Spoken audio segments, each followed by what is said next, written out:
In this episode, we're going to explore the full potential of cinematic shot, a tool that gives you complete control over the technical preparation of your image. With this tool, you can precisely define your camera setup and final cinematic look before generating the image. This allows you to work with a level of visual intention much closer to real cinematography. Let's begin by accessing the tool. You can reach cinematic shot in two different ways. The first option is directly from Home, where you'll find the Cinematic Shot button in the top menu. The second option is from the Image Generator.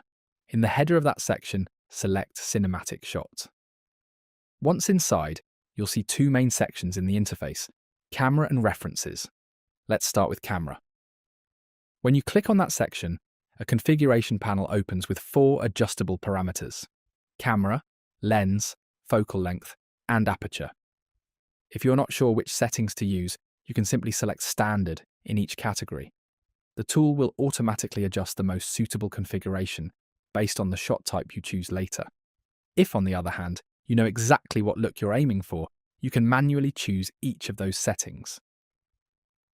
The camera setting defines the overall capture style, whether it behaves like a digital camera, a cinema camera, or a film-based system.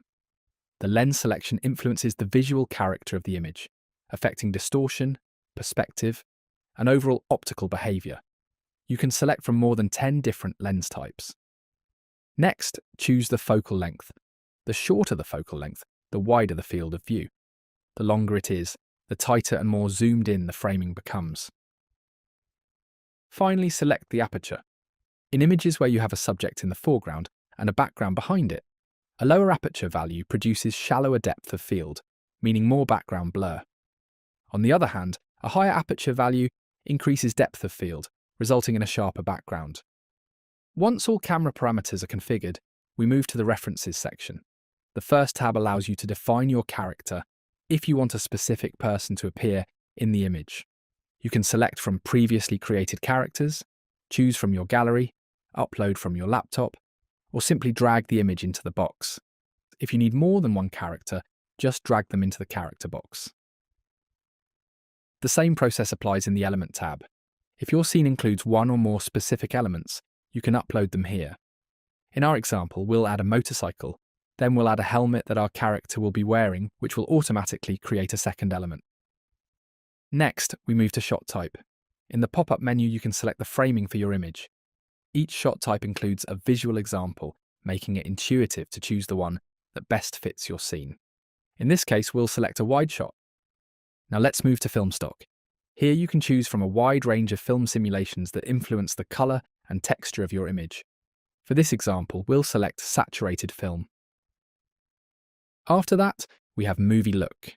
This section includes predefined visual treatments focused on color grading, white balance, contrast, and overall atmosphere. For our example, we'll choose Saturated Pop Culture.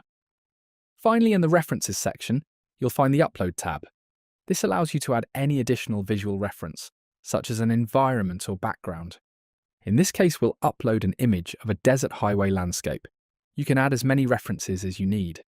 Each new reference creates a new box automatically. Now that all camera and reference parameters are configured, we move on to writing the prompt.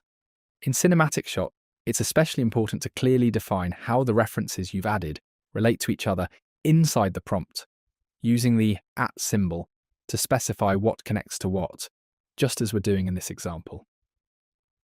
Once everything is defined, select the final format and resolution, then click Generate. The image faithfully reflects the camera settings, framing, film style, and all the references we provided. Experiment with different camera setups and shot types to achieve your perfect cinematic frame. You now have all the basic knowledge you need to start working with Cinematic Shot and get the most out of this powerful tool.